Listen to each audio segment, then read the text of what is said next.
Okay, so when we get to this section, this is dealing with distance and midpoint. So our notes that had that, they were yellow. We did them on the same day that we had the graphic organizer. So this was the graphic organizer, and here's our distance and midpoint formula. So these are the 4 types of problems that you need to make sure you have, and we had steps to help you solve those, okay? So if you need to pause the video and get that down, you can. If you want to go straight to the applications, to the practice, that's what I'm going to do with looking at the problems. So 2 ways you can find the distance. You can use the distance formula, and your distance formula is on your formula chart, which says you take the square root of the difference of the x's, so x2 minus x1 squared, plus the difference of the y's, y2 minus y1 squared. So you have to do parentheses first and square it, then add it, and then take the square root. Or most of you are doing a real good job of showing Pythagorean theorem, showing your slope, your rise over run. So get your points graph, so we did that. And then you can go from B to A or A to B, but basically I'm going to count how many units down I have to get to B, so that's a negative 15. Then how many units over I have to get to B, that's 8. Okay, and now because I'm creating this right triangle, I can use Pythagorean theorem and letting this be our legs, letting this be our a squared plus b squared equals c squared. So our numbers that we counted are legs, are a and b squared. So we do a negative 15 squared plus 8 squared equals c squared. Well, negative 15 squared just gives me 225 plus our 8 squared, which is 64, equals c squared. Now, just a recap, because you can do this on your calculator. If I'm going to do negative, I need to use parentheses, and then come out through the parentheses and then square it. So it becomes a positive. Anytime you square a negative, it's always a positive. And then 8 squared, and then we're adding them, so plus 225. And then we're taking the square root. Again, to do the square root, you have to hit the blue control, CTRL, control, then x squared, and that gives you the radical symbol. And then you type into 89, and that is the perfect square of 17. So our answer here, our length of AB equals 17. Now, you can use that same notes for 14, because now we're finding a distance with no graph. So if you don't have a graph, you can make one, okay, or use your distance formula. So I'm just going to plug it into the distance formula just to make sure you understand how to do that. So changes in the x's, remember this is my x1, my y1, my x2, my y2. So I'm just subtracting my x's. So I have a negative 2 minus 6 in the parentheses squared. And then I'm doing my 8 minus a negative 2 parentheses squared. And then don't let computation errors mess up your grade. So go ahead and go and check negative 2 minus 6. Oops, I typed negative 6. Negative 2 minus 6 is a negative 8, okay? And then we're going to go ahead and check 8 minus a negative 2. 8 minus negative 2 is a positive 10. So we have negative 8 and positive 10 in our parentheses. So in parentheses, negative 8 squared, positive 10 squared. What that ends up becoming, underneath the radical, positive 64 and 100. So I got the square root of 164. So I can go to my calculator, control x squared, we get 164.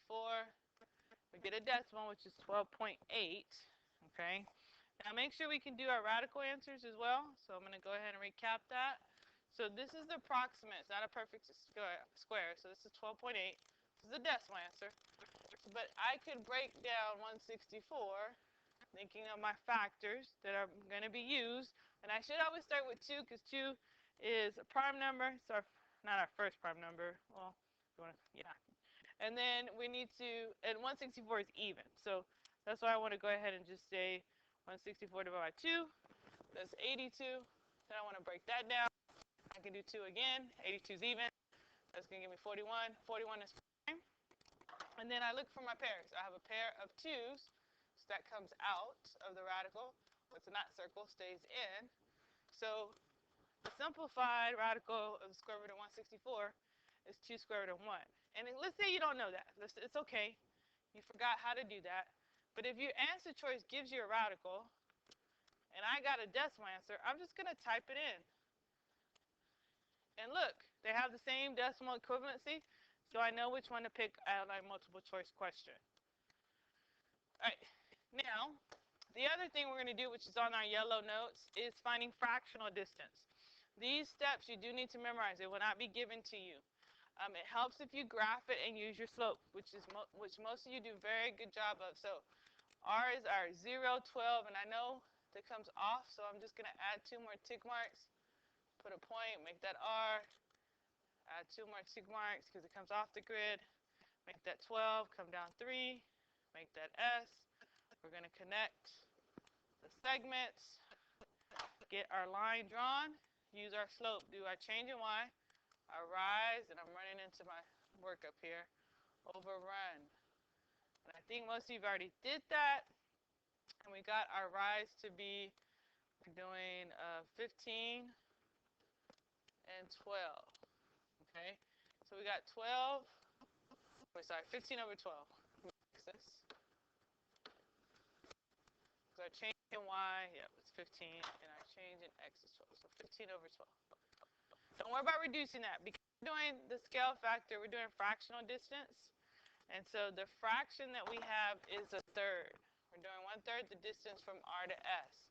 So basically, I'm taking a third of 15 and a third of 12. And looking at those values, a third of 15 is 5, a third of 12 is 4. And that tells me what to add to our starting point. R is our starting point.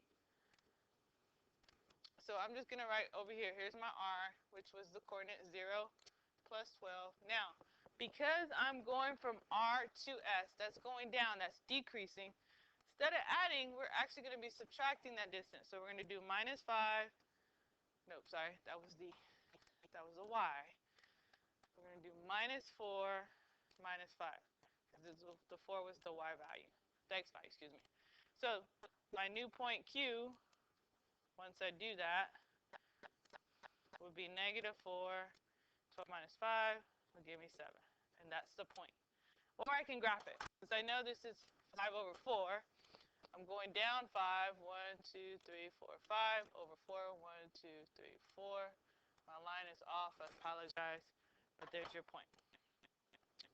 So we're going to use the same R to S on 16, excuse me, but we're going to do 2/3.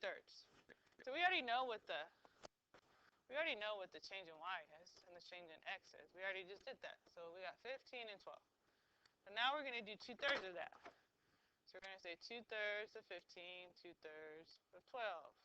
Now, again, your calculator, if you're not good with fractions, do control, divide, that gives you your fraction.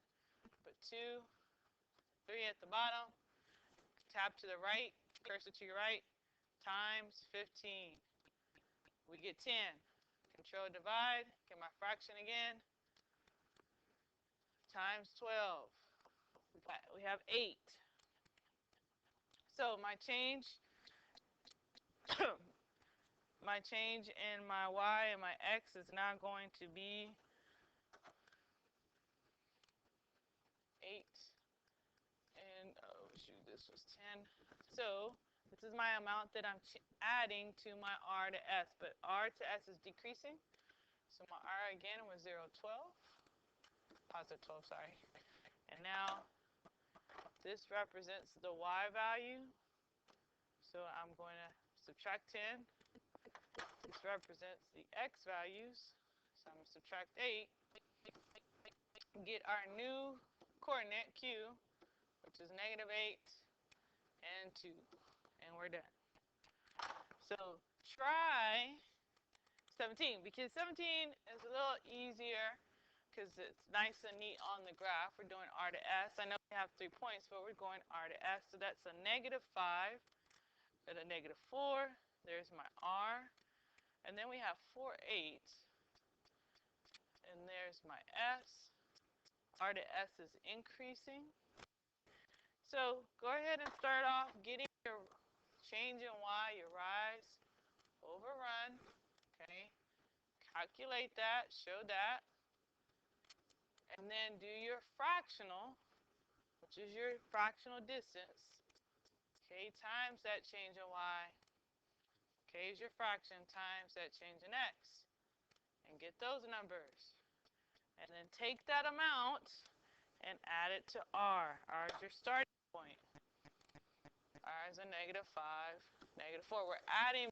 R to s is increasing. It's going up. So let's see if you can at least get that done. I didn't do it all the way because I want you to do it. Check for your understanding. And then when we get to number 18, I went ahead and graphed ABC. And there's a typo in 18, so I want us to do this one. We're doing from, instead of R to S, we don't have a R or S. It should be A to B, okay? So I went ahead and graphed that. I did not connect. Let me connect my C to B. But we're going to start off doing my change. Oops, came off a little. Finding my slope from A to B. So I'm looking for my change in Y over change of X, or rise over run. Count up. I count up 1, 2, 3, 4, 5, 6, 7, 8, 10, 11, 12, 13, 14, 15 units. I count over to the right. 1, 2, 3, 4, 5, 6, 7, 8, 9, 10 units. Okay, so I got my change in Y. Now I'm doing K times that. Okay, so K is my fraction. So this one we're going to do 1/5. So we got to do 1/5 of 15. Get a value for that. And we're doing the same thing for the x's. 1/5 times 10. Get a value for that one. I think you can take, or 15 divided by 5. Yes, exactly, 3. 10 divided by 5. Yes, exactly, 2. So now this is my new fractional distance. We're going A to B. So I can do just A to B is increasing. So I know my A is a -5, -7. This represents the y. This represents the x. So I'm going to add 2 for my x's, because here's my x's, here's the y's, and add 3 to get my new coordinate.